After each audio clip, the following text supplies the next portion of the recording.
can have a transition agreement that keeps as little disruption as possible. We're not going to be talking a couple of months. I think we are going to be talking a couple of years. I think it has to have an end date. To transition or not to transition? That is the question that has been dividing ministers.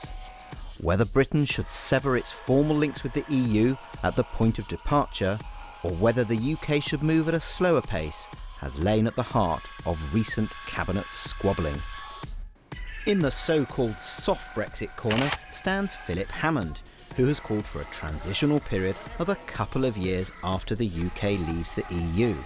Over in the hard Brexit corner stands Liam Fox, who echoed the Prime Minister's language when he talked recently of an implementation phase lasting a few months. Allies of the Chancellor say Philip Hammond is increasingly confident that Cabinet Ministers are coming round to his view as they heed his warnings about a cliff-edge Brexit.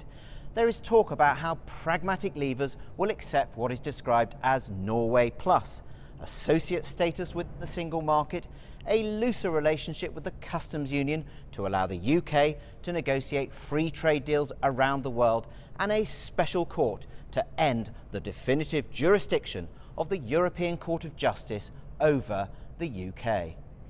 The Chancellor's camp say his blueprint actually represents a challenge to Brussels, which is saying the UK should be subject to all of the rules of the EU during a transition period.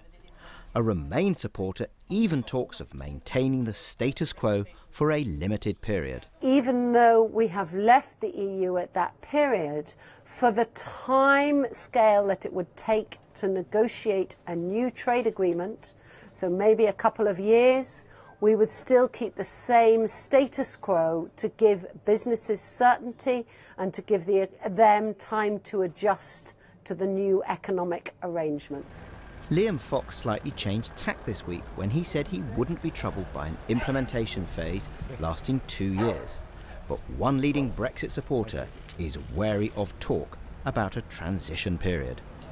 Well, then we're only out of the European Union in some theological sense, that if we're subject to the rules of the single market, the regulations of the single market, we're subject to the fiat of the European Court of Justice. We're paying for the privilege and we can't do free trade deals with the rest of the world. We are in the European Union.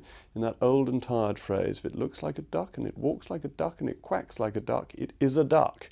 And these soft Brexiteers are in fact people who have always rejected the result of the referendum. They're the Tony Blairs of this world who wish it hadn't happened and think that they can magic it away. Don't think the British voters will accept that. Jacob Rees-Mogg believes that under most scenarios, a transitional phase may not even be necessary. If the talks are going well, and we know in advance, some margin in advance of 2019, that there will be an agreement, then any implementation period will be very short. If, on the other hand, the talks are going very badly, then it'll be too late to announce an implementation programme right at the end, because people will need to have made plans for no agreement. On either basis, there's not much for an implementation to take care of. Either it's terrible and it's too late, or it's gone well, and then you've already got time to implement between the talks being concluded and the final date of our leaving. As Parliament finally breaks up for the summer recess, there are tentative signs of the Cabinet coalescing around a transition period lasting a few years. Outside the Cabinet, Brexit supporters remain deeply suspicious.